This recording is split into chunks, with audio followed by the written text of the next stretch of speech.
This is Korra, the season premiere of season 4 after all these years. Which, God, it's been so long since we've seen a Korra episode, isn't it? I mean, God, it's felt like I've been waiting weeks. all weeks. Weeks! Which, I'll tell you, that is one advantage to Nickelodeon not giving a flying crap. Yeah, we got to see it. whatever. Yeah, no. Whatever, get it out of the way. We're SpongeBob. No, it is interesting because, like, I assume we would need a year. I mean, it's like they must have done these back to back. Yeah, some fan was asking, what, do they just not give a shit about this show? Why are they releasing it already? I'm like, no, of course not, but at least it worked in our favor this time. Yeah, no, but it's interesting because this episode starts years later, like 3 years later, which I highly applaud. I think that's a great idea. And we allow characters to grow up and be a little different, especially for it being the last season.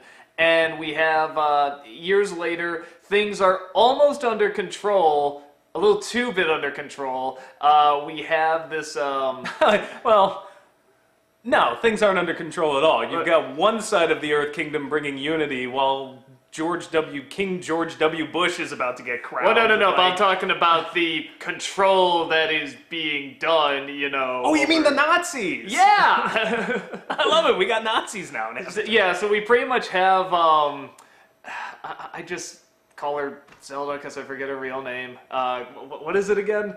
The character's name, that is? Kuvira? Kuvira, yeah. Or is it Kovira? Kovira. It's spelled with a U, but by Avatar name logic, it should be pronounced Luke. The names make no sense. I'm calling her Zelda because Zelda Williams voices her. I think it's Kuvira. Yeah, it's pretty much going through and trying to bring balance to a pretty destroyed, you know, a couple of, not just the Earth Kingdom, but I mean, like, there's, you know, people separating, choosing sides, and she's bringing order and she's bringing food and protection, but it's very clearly her order and one rule. And all I gotta say is Princess Zelda's pretty badass. It's. I mean, we'll get to that in a second. So you have that. You have the air nomads. You got the kids growing up, and they're trying to protect the place. You have Poorly. Yeah, one guy. Come on, one guy. Which we're already placing bets that. I think the bandit was working for Princess Zelda. Yeah, that's our thought. Screw Kavera, we're just going to call her Princess Zelda. Yeah, I mean, it's too hard for me to remember. Your name's Philly Mouskowitz! That would be an interesting twist. Her name is Mouskowitz, Philly Mouskowitz! Yeah. So, and big thing, not until the very end have we seen Korra, who is apparently doing UFC Earthbending Championship, I guess. Also badass in its own way, even though she sucks. Yeah, and getting her ass handed to her, not claiming she's the Avatar, just walks away, and that's pretty much where it ends. I will say this. It's a great sign that you really have figured out how to start off your series when it just literally ended on that one note. I was like, yeah, whatever happened to that Avatar broad anyway? And she's like, I wouldn't know. And boom, end credits. I'm like, son of a bitch! I'm like, oh, man. I'm just going to say, all out Hooked. I fucking love this episode. I love the setup. I love the dread that's being built, and it's just all these possibilities. This is what I wanted all along. Yeah, consequences, actual consequences. Well, and it's very political, which you would think would be kind of boring. But again, even with the well, it started off political. Like it just ended sloppily, but the whole Amon thing was a political movement. Yeah, I mean, how do I say it? They were more like communists, though. Yeah, but you know what I mean? It was more like, you know, things are good and they're starting to get out of hand. Now it's like, shit has really hit the fan. A lot of things are, you know, really thrown out of line and stuff, and how do we get this balance back? And this General Zelda is pretty much doing it, but how well is she doing it? How much control she's a general is now. she She received a promotion. Gone from princess to general. If she's moving up in the world. Kuvira, princess, general. She's everything now. Then Queen General Queen. I think that's where they're going with this. But that's what... De Fuhrer. But I like it because, you know, she's trying to have this guy who owns this town, this Earth Kingdom town, hand over leadership pretty much to her. and her protection and everything. But and he can retain his position just under her supervision. Yeah, so it's this thing where it's like, on the one hand, it's like, you can see this going bad. It seems like it's already going bad and people are splitting and stuff. At the same time, what I like about it is that, A, she is getting food and protection to these people, but at what cost? And C, in dire times, I think they're doing very good at showing in dire times you do need sort of these tough, dire choices, but how far do you go with people turn to leaders, and not always the leaders that are best for a country in times of crisis. Yeah, and I was laughing at that because I was like, when she was feeding the people, and you sit there for a second, well, she's feeding them, like she's doing right, and all I could think of was like, interwar Germany, we fix the roads, we make the trains run on time, it's all good! Yeah, I mean, when the foot soldiers come out covered in metal, they're the faceless. I know, you turned to me like, well, what could go wrong here? Yeah, but you still get it. It's like, because... they gave you a reason why you would turn to these people. Yeah, and... Which is how all thuggish organizations, the really, I don't want to say good ones, but the ones that at least know what they're doing, how to actually bring people in, that's what they do. They provide basic services. They provide this and that, so that then when they want to take over the world or be total raging douchebags to everybody that's labeled as the other, you're already like, well, I guess they fed me. I can go along with this. But I'll make a little bit, I don't want to say an argument for General Zelda, but it's more that... You're a fucking Nazi, No. This whole time. No, I want to say that as of now, just this first episode of her character, if I had to guess, I would say it's not as much like she wants to rule it just so she can have power. At least she doesn't think it is. I think she thinks that the world is... I mean, even with those people that tried to stop the train, she thinks to herself, these people don't know how to protect themselves. I need to protect them from themselves. They're just going to run themselves into the ground. I'm going to keep order. I'm going to keep balance. But too much is going to be sacrificed. I think she actually thinks But notice she what you kept doing there? No, exactly. That is the problem. Yeah. But I'm saying that it's not just, I want power. I think it is much more, I want balance, and I'm the only one who can do it. But it always comes from a place of, I'm above the rest of you. Correct. Join me, and I will help you plebeians out. But at the same time, we see she's good at what she does. She has established order. So I really like this. At first, that's what any good fascist type of organization does. You get the services out there, get your name out there, branded well, and then next thing you know, it's like, oh, well, now everybody trusts us. We can do what we want. Yeah. And I love how they kept Korra till the end. I mean, you don't see it. It's great build-up, and then it's a great reveal. I turned to you, I think when she was when the governor was signing over the kingdom, I turned to you and I was like, you know what I really like about this episode? And you were like, well, this episode's awesome. And I'm like, well, yeah, it goes to that thing. But you know what I really like? And you're like, what? And I'm like, there's something key here. And you were just like, we haven't seen Korra at all. And I'm like, yeah, I really like that. You don't see Korra until the last, 10 seconds of this. But I think perfect. I think it's great because now are you setting up a lot, and you're setting up what can go wrong under the guise of what's going right.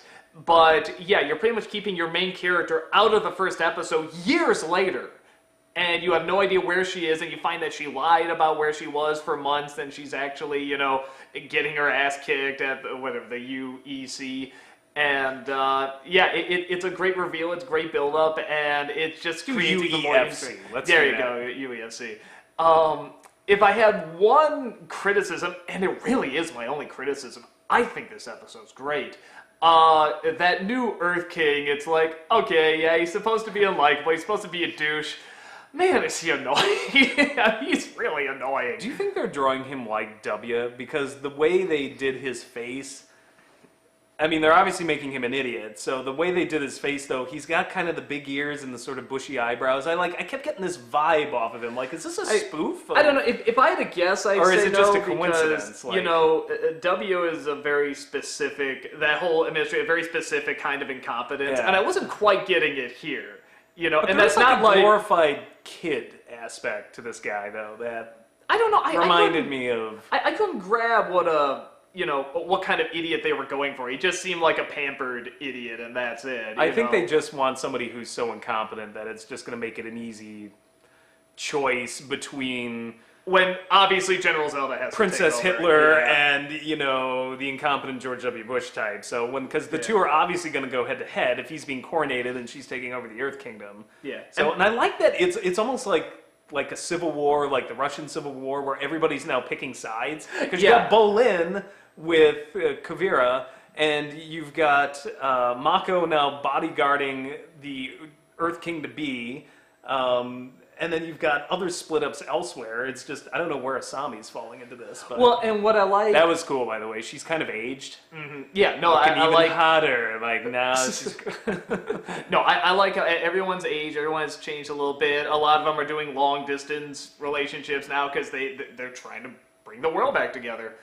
They even address the spirits thing with Republic City, and I like how they go back and they're like, "Oh, thanks to Korra, didn't she do great?" Of course, like they, completely totally forget that they hated her. Yeah, Which is how it works a lot of times. Presidents you hate in the Exactly. present, later it's just like, oh my god, he was so great. Yeah, no, I really like the political aspect of this, which you're right, the first one did have a lot of political leaning, but in this one, it's like, again, you sort of feel like, man, this is really tough to kind of say, where in the first one, it's like, you kind of know where it's going. Well, yeah, you couldn't go, but here's the thing, the first season being the first season, you had to just start off from a blank slate. Oh, sure, yeah. No, so this this is a one, they perfect have time to do all this. the advantage of the stuff that came before, and they can be like, okay, well, the Earth Kingdom fell, we had all the cool stuff that happened in Season 3.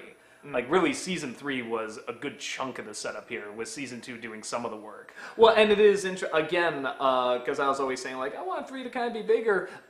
This is kind of what I was hoping it would build up to. I think... But this is it, though. Like, it's Yeah, all no. one- I'm down Yeah. for it. I'm totally fine with it. And I think it's better that it sort of comes, like I said in the third season, it sort of comes from a place of just, again, as I said before, just some assholes, where now it's like we're in this big political choose a side, who are you gonna be with, who's the real leader, who's running things. Which and, makes sense. it does. Yeah, I was thinking, because when we were talking about it in the last season, you were just like, well, it's just a bunch of assholes, but I'm like, how many of history's greatest disasters were started by just some assholes? Well, no, One that's guy why it shoots an worked, archduke, we get World War I. That spawns World War II. Bunch of guys get on some airplanes and 9/11, and now we've got like 2 wars our country's involved in, and all of this chaos, and a few people can really do a lot of damage, and that seems to be exactly what happened here. No, so it was a good it was a good setup, and it seems like this season they're really gonna lean towards the consequences of those couple of assholes. So I really like that because, like I said, I really didn't know in season 3. I like season 3 a lot, but I'm like, I hope this is going somewhere good, and it looks like it really is now.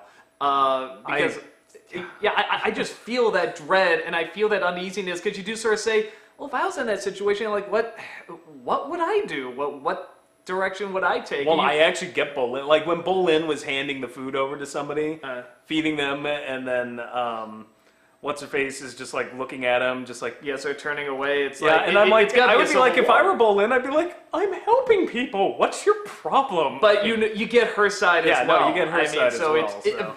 very identifiable, and I think that is sort of, strangely enough, the key to good... I don't want to say political drama, because I don't want to say necessarily core as a political drama, but it is kind of turning into that, is that you understand both sides. Whichever one you agree with, you get sort of where each one is coming from. And this feels like the writer-creators finally had the time to flesh something out. Like, that's been the problem all along. Like, I'm saying now even more that I've seen this episode, I love Season 1. I actually really enjoyed Season 1. Season 1's completely pointless.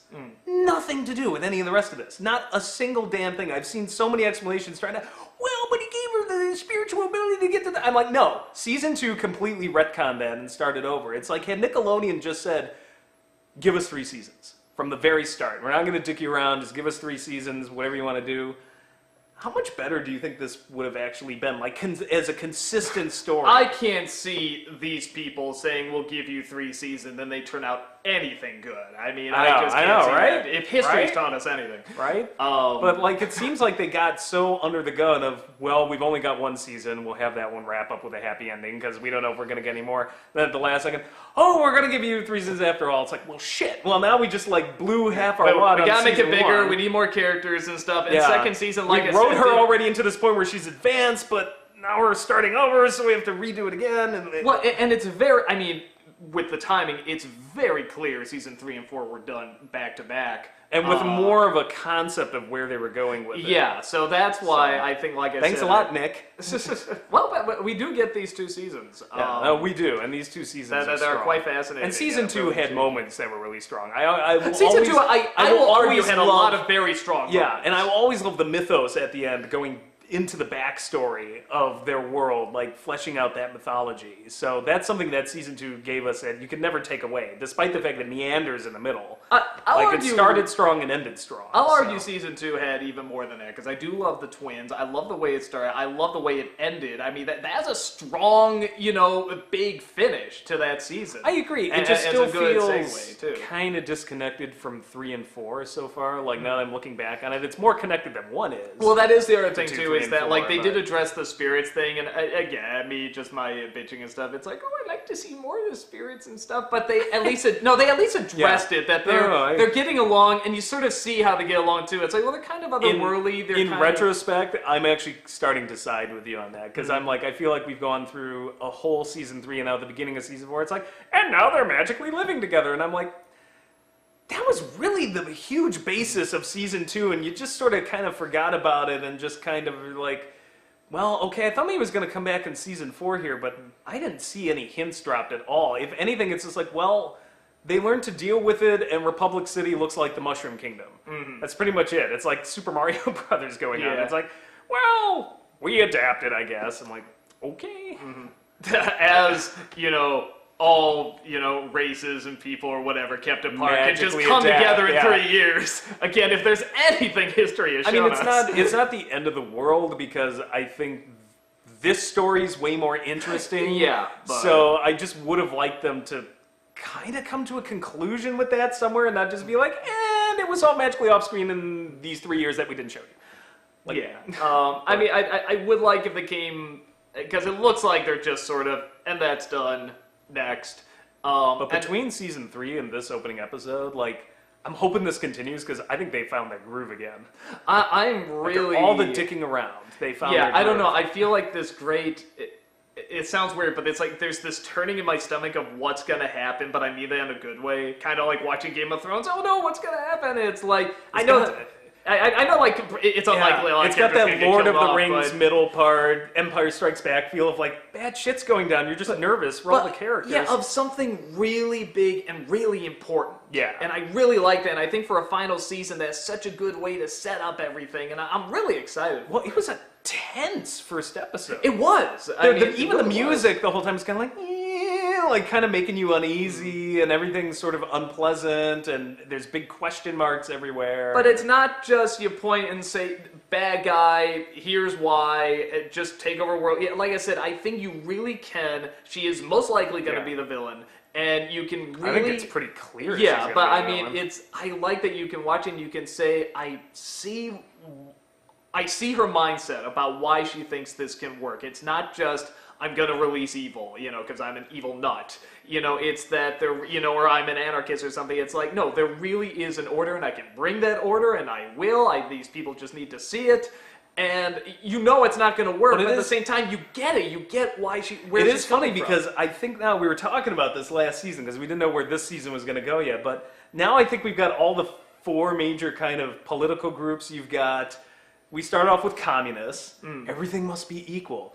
Then we started off with the religious nutbags. And then we had the anarchists. And now we've got fascists. Yeah. Like, we've done all the big isms. Which is kind of cool, actually. Yeah, but this one, like I said, I think, and maybe more for adults, I don't know, maybe not for kids, but I think we can relate to it more because, we have seen, growing up, we have seen places that have gone to rubble and tried to bring it back, other countries and even sometimes here, and sometimes we've caused that. Yeah, but through the actual attempt of trying to bring it back and trying to rebuild it and giving control to people that we trust, sometimes we trust them too much or sometimes they ask too much, and it's a tough line to draw. It actually is sometimes, very tricky to go, well, where and when, because sometimes these people are going to say to you, it's just, they're calling the shots and you have no choice. So I'm really intrigued by it. This is really good. Yeah, as much as I like season 3, I can't remember the last time I was like, oh, I'm really excited for the next one. This one, it's like, I'm really excited, really hyped to see where this is going to go. Even breaking out all of the villains in season 3 out of their various prisons, which was really badass. I still think this episode blows everything in season 3 away. Yeah, Just I this agree. one episode, I'm totally wrapped up in it. Yeah, I can't even think of it, with the exception maybe a little bit of the Earth Prince or King, whatever. He was annoying. You know, it's like, that's one part I'm like, okay, can we fast forward this? But like, I just feel everything, bad for I'm just Mako. like, what is gonna happen? Oh my god, like, I was so invested, and I am just like, super hyped for this season. As I said, that ending, when it just cut to the end credits, and she's like, I don't know. I was like, oh god damn it, why couldn't this be an hour long? So, no, we're very excited, so, Well done, Avatar. yeah, Well done. keep it going.